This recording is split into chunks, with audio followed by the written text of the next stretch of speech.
नमस्कार, आप देख रहे हैं सी न्यूज भारत और मैं हूं आपके साथ ज्योति श्रीवास्तव। वक्त हो गया है न्यूज बुलेटिन का, जिसमें हम जानेंगे कि औरैया में एक पत्नी को उसके पति की मौत के बाद कौन कर रहा परेशान। नववर्ष में औरैया में कौन सी दिल दहला देने वाली घटना हुई घटित, और देवरिया में दरवाजे पर खड़ी फॉर्च्यूनर गाड़ी हुई चोरी, जिसके बाद जांच में जुटी है पुलिस। इन तमाम खबरों को जानेंगे विस्तार से, तो आइए नजर डालते हैं इस वक्त की बड़ी खबरों पे। खबर औरैया से है, जहां पति की मौत के बाद दबंग कर रहे थे जमीन पर कब्जा। एसडीएम के आदेश पर भी निर्माण नहीं रुका तो महिला 4 बेटियों के साथ ट्रेन से कटने पहुंची। पुलिस ने पकड़ा, फोर्स भेजकर काम को रुकवाया गया। दरअसल अछलदा थाने के पुराना अछलदा निवासी एक महिला सोमवार की शाम अपनी 4 बेटियों के साथ स्टेशन पर खुदकुशी करने पहुंच गई। बेटियों को रोता देख लोगों को शक हुआ। पूछताछ में मामला खुला कि दबंग जमीन पर कब्जा कर रहे हैं और एसडीएम के आदेश के बाद भी पुलिस ने काम नहीं रुकवाया, जिस पर वो लोग खुदकुशी करने के लिए आ गए हैं। स्टेशन पर हड़कंप मच गया। सूचना पर पहुंची पुलिस समझा बुझाकर उन्हें थाने ले गई और फोर्स भेजकर तत्काल काम को रुकवाया गया। कांति देवी। कौन गांव का मामला है? पुराना छल्ला। क्या मामला है? हमारी खेती थी तो रंजीत प्रमोद सरजीत इंद्रजीत हमारी जबरन कब्जा कर रहे सब रहते था। तुमने कागज बनवाए ले तो हमारी गई क्यों? हम यहाँ बाजे नखलऊ बाजे डीएम एसडीएम सगरा बाज रहे। आज 3 दिन से ये हमारी पति खत्म हुई है। हम मट्टी धरे रात में कब्जा कर रहे हैं। अब बताओ हम कहाँ जाए? हमारी जवान बिटियाँ हम किनके सहारे क्या करें? अब हम लेके में कछु नहीं दिखाया तो कहूँ नहीं मेरी कोई सुनाई हो रही। अब हम मरे हैं और कछु नहीं करें। हमें आज दिनांक 2/1/2023 को अछलदा थाना क्षेत्र के पुराना अछलदा नहर रोड पर 2 पक्षों की पट्टे की जमीन अगल बगल स्थित है, जिसमें एक पक्ष अपर आयुक्त न्यायिक कानपुर नगर के दिनांक 15/12/2022 के आदेश के क्रम में निर्माण कार्य करा रहा था, जिसमें दूसरा पक्ष के द्वारा विरोध किया गया। इसमें एसडीएम विधुरा के द्वारा संज्ञान में लेते हुए निर्देश दिया गया कि यथास्थिति बरकरार रखा जाए। इसके निर्देश के क्रम में मेरे द्वारा मौके पर जाकर के निर्माण कार्य रुकवा दिया गया तथा दोनों पक्षों पर निरोधात्मक कार्रवाई की गई है। मौके पर शांत व्यवस्था कायम है। औरैया से सी न्यूज संवाददाता अखिल दीक्षित की रिपोर्ट।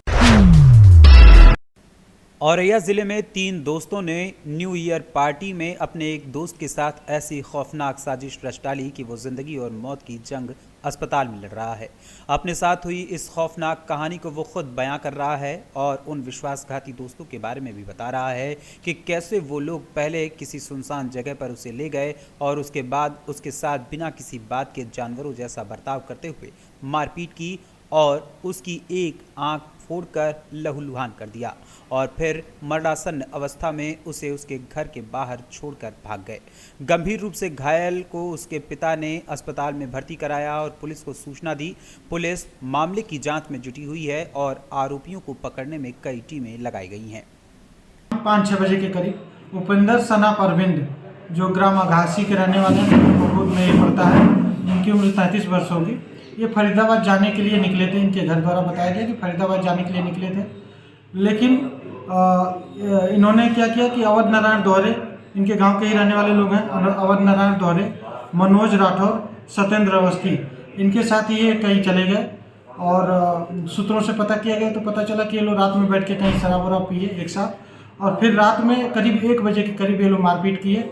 मारपीट करने के बाद जो ये अभियुक्त हैं अवध नारायण दोहरे, मनोज राठौर और सत्येंद्र अवस्थी, ये लोग अपनी गाड़ी में बैठा के लाए और उनके घर के सामने छोड़ के चले गए। इस घटना का इनके पिता जो उपेंद्र सनाप अरविंद हैं, अरविंद के द्वारा सूचना थाने पे दी गई। तत्काल रात में 1 बजे के करीब ही पुलिस 1 बजे के बाद जब ये घटना हो गई थी, उसके बाद पुलिस मौके पे पहुंची। इनको तत्काल मेडिकल के लिए भेजा गया, मेडिकल कराया गया है, अभियोग पंजीकृत कर लिया गया है। उनकी गिरफ्तारी के लिए टीमें गठित कर दी गई हैं, जल्द से जल्द गिरफ्तारी की जाएगी। औरैया से सी न्यूज संवाददाता अखिल दीक्षित की रिपोर्ट।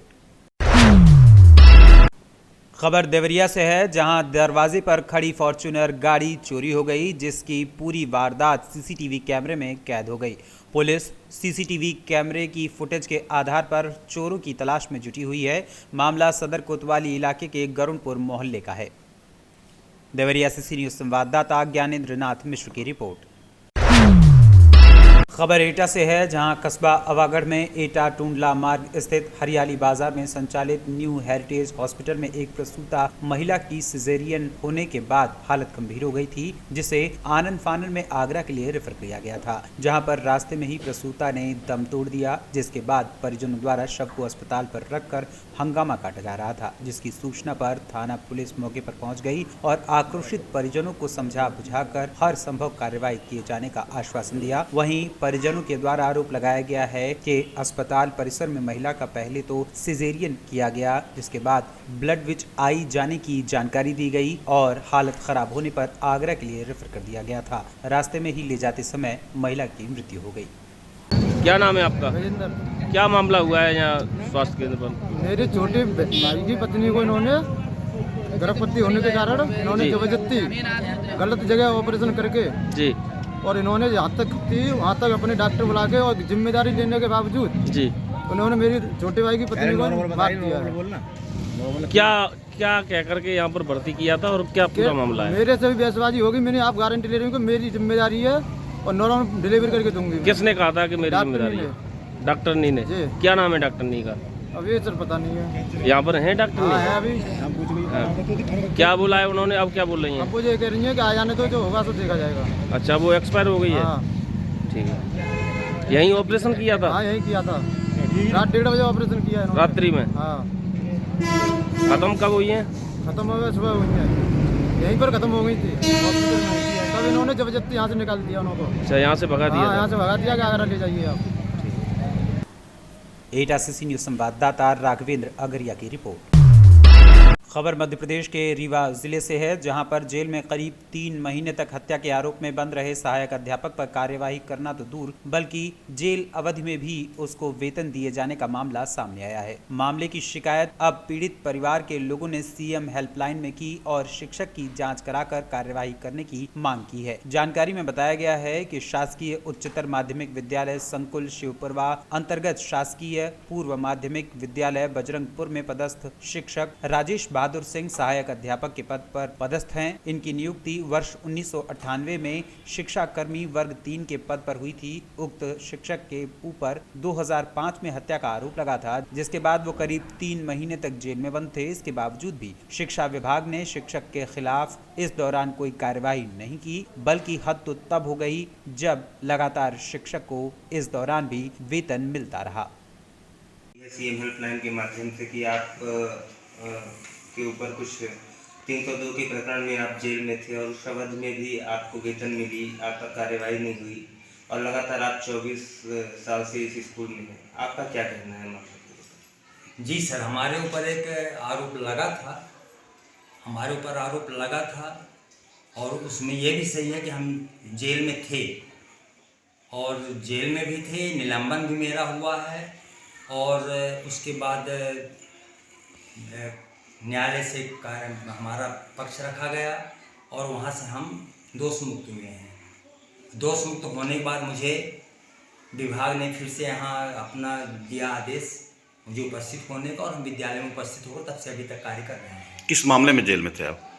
जेल में हमारे पास जो मामला था 302 का था, कि मतलब 302 का आरोप मेरे ऊपर लगा था, जो न्यायालय में जिसमें हम बरी हुए हैं। किसकी मृत्यु हुई थी?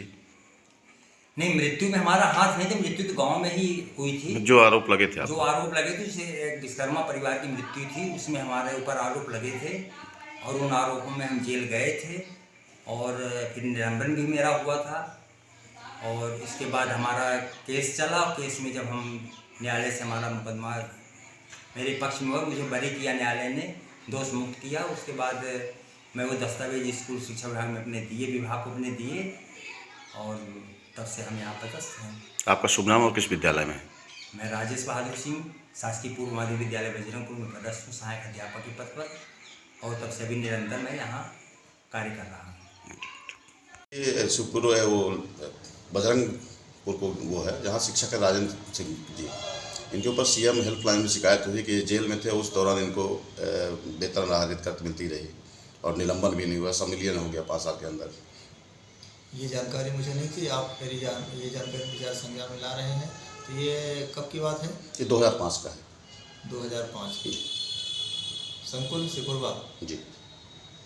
और ये तो यदि ऐसा हुआ है तो बहुत गलत हुआ है। अब इसकी हम जांच करा लेते हैं कि उस समय कौन वहाँ संकुल प्राचार्य था, किसकी लापरवाही से ऐसा हुआ, क्या वास्तविकता है। इन सारे तथ्यों की हम जांच करा करके जो भी दोषी होंगे उनके खिलाफ कार्रवाई करेंगे। सर, ये भी जानकारी मिली है कि ये शिक्षाकर्मी 98 में भर्ती हुए थे और उसके बाद 2005 में जैसे केस हो गया तो संविलियन इनका किस आधार पे हो गया? संविलियन में गोपनीय चरित्रावली वगैरह ये सब बातें अब जांच में ही पता चलेगी क्या मामला है। जो भी बातें आप उठा रहे हैं ना, कि क्या क्या लाभ इसको मिल चुका है, कौन कौन से अपराध इस पर लगे हैं, तो आपराधिक रिकॉर्ड का सत्यापन प्लस इसको किस आधार पर कौन कौन से लाभ मिले हैं, ये सब जांच का विषय है। जांच होने पर ही समझ में आएगा कि कौन दोषी है इसमें, और जो दोषी होगा निश्चित रूप से कार्रवाई होगी, चाहे समय कितना भी बीत जाए।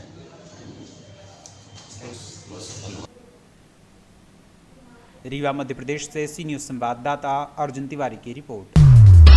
आगरा के थाना सिकंदरा क्षेत्र में नगर निगम द्वारा विकसित किए जा रहे 3 तालाब पिकनिक स्पॉट की तर्ज पर बनाए जा रहे हैं। तीनों तालाब सिकंदरा स्मारक के सामने चौराहे के निकट एक बड़ा तालाब तकरीबन बनकर तैयार हो चुका है। 2 छोटे तालाब राधानगर और बाई का बाजार बाईपास पर नगर निगम द्वारा विकसित किए जा रहे हैं। विधायक पुरुषोत्तम खंडेलवाल ने तालाब का निरीक्षण किया। विधायक पुरुषोत्तम खंडेलवाल द्वारा नगर आयुक्त निखिल फुंडे और भाजपा मंडल अध्यक्ष रामकुमार जादौन के साथ पहले भी निरीक्षण किया जा चुका है। इस वर्ष तीनों तालाबों को विकसित किया जाएगा। तालाबों से क्षेत्रवासियों को सुविधा मिलेगी, वहीं दूसरी ओर जल स्तर बढ़ेगा। कब तक तैयार होगा? शायद नगर निगम के नगर आयुक्त श्रीमान फुंडे साहब के साथ जब हम आए थे तो उनको सिकंदरा स्मारक के सामने और राधानगर के अंदर 2 तलैया बनी हुई थी जहाँ पर गंदा पानी बहता था और एकत्रित हो जाता था, बीमारियां फैलती थी। 25 वर्ष से वहाँ गंदगी का साम्राज्य था। हमारे मंडल अध्यक्ष रामकुमार जी जादौन के साथ में जब वहाँ का हमने भ्रमण किया और नगर आयुक्त तो फुंडे जी के साथ में, तो उन्होंने नगर निगम के द्वारा ये दोनों काम करवाए। साथ में एक वहीं के बाजार के बाहर एक तलैया और बनी हुई है, उस तलैया को भी ठीक कराना है कि बाईपास से जब वहाँ निकलते हैं लोग निकलते हैं तो बड़ा गंदा वातावरण लगता है। मुझे लगता है कि आने वाले कुछ समय के में उस तलैया को भी हम ठीक कराएंगे और 2023 तक वो तलैया भी समाप्त होकर एक ठीक माहौल बने, गंदगी का साम्राज्य समाप्त हो, उस लक्ष्य को हम प्राप्त करेंगे। आगरा से सी न्यूज़ संवाददाता अनुज उपाध्याय की रिपोर्ट। औरैया के कोतवाली बिधुना क्षेत्र के गांव असजना में नशा एवं जुए का आदि युवक बीती रात अपने ही घर के बाहर रखी झोपड़ी में आग लगा देता है, जिसके बाद मकान की छत पर चढ़कर गाली गलौज कर दहशत फैलाता रहा। आग से झोपड़ी में रखा करीब 50,000 रुपए का सामान जलकर राख हो गया। वहीं आसपास के लोगों ने कड़ी मशक्कत कर आग पर काबू पाया। पिता ने पुत्र के खिलाफ पुलिस को तहरीर दी है। क्या नाम है? हमाम सुरेश सिंह। पिता का नाम? लाल सिंह। कहाँ के रहने वाले? श्री लाल सिंह चौहान। कहाँ के रहने वाले? आसियाना। क्या मामला है? मामला का साहब उम्र डर जो घूमन लड़का हमारो। हाँ। और जक़ात है आयात हमारे हिस्सा खेती बेचते हो, हमें दे दो, हम कहीं धंधा करेंगे, नहीं तुमको जान से मार देंगे। तो कहूँ टकोरा लेके हथिया लेके पखा लेके जी दौड़त है। कल साहब आग लगाई थी घर में। है? आग लगाई घर में कल। कितना नुकसान हुआ? नुकसान साहब काफ़ी हो गया है, कपड़ा लत्ता बढ़ गई काफ़ी। बड़ी में साहब जो बड़ी में गोर उलर हुआ बंदे तान लगाई आगे। हाँ पुलिस पकड़ लाई है? हाँ पुलिस पकड़ लाई साहब। औरैया से सी न्यूज़ संवाददाता अखिल दीक्षित की रिपोर्ट। जौनपुर जिले के विकासखंड जलालपुर के लोहगाजर गांव में एक पीड़ित को राजस्व टीम द्वारा न्याय दिलाने का मामला सामने आया है। बताया जा रहा है कि पीड़ित राकेश कुमार पांडे काफी दिनों से परेशान था और अधिकारियों का चक्कर काट रहा था। जब ये मामला उप जिलाधिकारी केराकत माज अख्तर खान के संज्ञान में आया तो उन्होंने राजस्व की एक टीम गठित की और मौके पर भेजकर पीड़ित के खेत में ट्रैक्टर से जुताई करवा दिया। पुलिस बल भी वहां मौजूद थी। इस कार्रवाई के बाद उप जिलाधिकारी की पूरे क्षेत्र में सराहना हो रही है। जौनपुर से सी न्यूज़ संवाददाता दिनेश कुमार की रिपोर्ट। जुन्नारदेव के नवे गांव ब्लॉक के बदनूपुर क्षेत्र में कई वर्षों से गुगली देव का मेला लग रहा है, जिसमें आसपास के क्षेत्र की जनता आती है। वहां महादेव महाकाल का प्राचीन मंदिर है। दैयर बाबा हनुमान जी महाराज का भी मंदिर यहां स्थापित है। टूरिस्टों एवं भक्तों के लिए यह स्थान आकर्षण का केंद्र बिंदु रहा है। और आपको बता दें कि प्रकृति की अद्भुत सुंदरता, अद्भुत काश्तकारी यहाँ पर दिखाई देती है। पत्थरों पर बनी आकर्षक गुफाएं देखने योग्य हैं। क्षेत्रवासी हमेशा यहाँ पर पिकनिक मनाने आते हैं। प्रकृति का ये सौंदर्य नज़ारा टूरिस्टों को आनंद की अनुभूति देता है। स्थानीय लोगों की माने तो यहाँ पर एक बाबा शेर के साथ रहते थे। मेले के दौरान स्थानीय लोगों द्वारा भंडारे का भी आयोजन किया जाता है। जुन्नारदेव छिंदवाड़ा से सी न्यूज़ संवाददाता वीरेंद्र की रिपोर्ट। फिलहाल इस न्यूज बुलेटिन में बस इतना ही। देश और दुनिया की बाकी खबरों के लिए आप देखते रहिए सी न्यूज़ भारत।